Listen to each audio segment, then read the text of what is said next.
Hello, I am the Salty Ginger. This is Salty's Strange Stories, Episode 2. Yeah, anyway, so this one's going to take place in Indiana. I, as I've said many times, I've traveled around a lot, and I was in Muscatatuck, Indiana, for some training. It was, they call the place MUTSI. It's the Muscatatuck Urban Training Center. And it is one of the coolest training centers that I have seen. It is literally a town.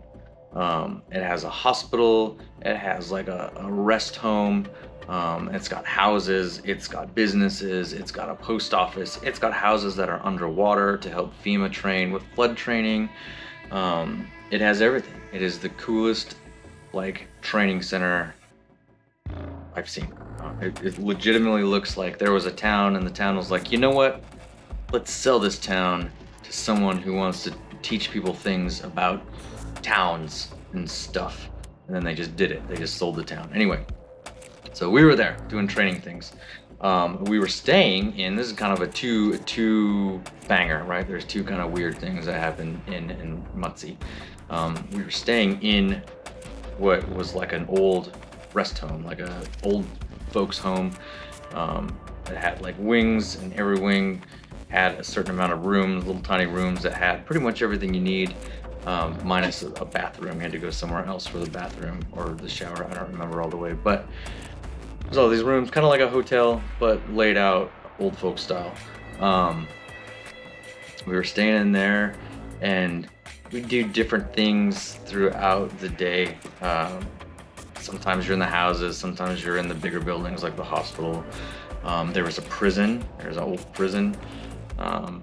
And so, but once the training's over during the day or the evening, whatever you do, you're on your own, right? You're staying in the old folks home, but you can do whatever you want, I think. If not, they didn't tell me not to. So my friend and I decided one night we were going to go out and explore the town. So the first night, we go hit up the prison, thinking absolutely this is where we're going to see some crazy stuff, is exploring this old prison. And we go in there and we're going around, and it is super creepy, super creepy. But nothing really strange happened. We kind of scared each other, walked around, but it was just an old, dark, creepy prison, as you would imagine an abandoned prison would be. So we did that. We kind of walked around the town a little bit after that. And I think when we were done, like I watched a movie in my room or something. I get up in the middle of the night to go use the restroom, or when the movie's over, I was going to go use the restroom before I went to bed. And as I came out, this shadow scampered across the hall. Or not scampered. Shadows don't scamper. It kind of, I made the noise, whooshed across the hall, right? And I'm no stranger to weird shadows and lights and stuff like that. So it's like, oh, my nipples got hard a little bit, like the danger meter. But as I went to use the bathroom, and when I came out, it was much colder in the hallway. And I saw the shadow farther down the hall, kind of whoosh out of the hallway again. At this point, I'm like, all right, it wasn't just a weird thing. There's definitely something whooshing around here with a purpose. So I just went back to my room. Nothing had whooshed in my room up to that point, so I shut the door and went to bed. Just closed my eyes to avoid seeing any more whooshing. Next day, get up, we do the trainings. It is what it is. This night, we decide we're gonna explore the hospital. And let me tell you about this hospital. The people that I don't know if it's the people that run the training center or the people that have all gone through the training center, but this hospital is stupid creepy. It's got old medical, they just walked out of the hospital in maybe the 60s or 70s. It's old medical equipment everywhere.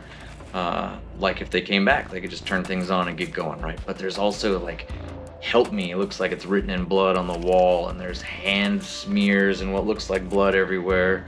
And it is fully, there's old books. It is legitimately like a real hospital, just with no people in it.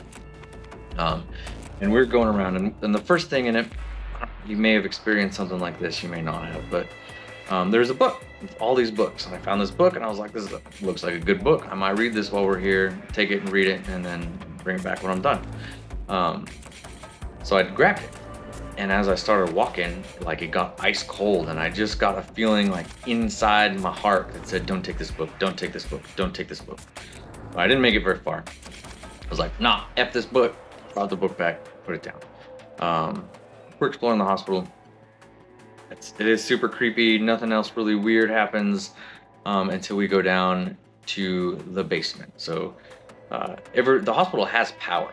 We're not the prison didn't have power that I'm aware of. At least we didn't utilize the power if it did. But the hospital had power, and all the levels were lit. Everything was on. Doors were open. So while it was creepy and weird, it is what it is. But when we went down to the basement, and there's not an elevator, we took stairs all the way down.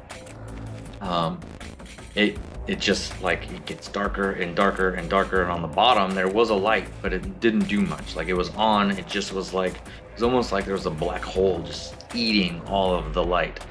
And it was just me and my friend. And when we opened the door at the bottom of the stairs, it was a double door. We opened it, and the inside was pitch black. You couldn't see anything, but you could hear there was all kinds of noises, just like shuffling and movement and weird stuff. And door had been over maybe 15 seconds, and a chair like slowly squeaked by the front door, like this little rolly chair. That was it. That was the end of our hospital experience. That was probably the fastest I've ever run upstairs and out of a building, and it very well could have been somebody else that was exploring, heard us coming, and just wanted to play a trick. I imagine the hospital is real echoey. We probably would have sensed their presence before then, because it's, like I said, it's echoey. You know when people are around you when the hospital is dead and quiet. But totally could have. I've done that to people before. There's another story coming up about a time in Washington, but so there's possible explanations for this that make sense and fall in lines with the physical world, and there's those other explanations. Anyway, that's the end of this episode 2 of Salty's Strange Stories. If you liked it, like it. Click the button, subscribe, do the things. I also have a Patreon account where you can go in, just called the Salty Ginger, right? You can go and become a member, and there's like exclusive member only behind the scenes stuff on that Patreon. I like to sing, that's on there. More importantly, you becoming a member contributes to this whole thing I'm trying to do, helps me get better equipment and do a better job at this. So yeah, do the thing, do the likes, do the subscribes, go to Patreon, don't go to Patreon, I don't care. See you next time, bye.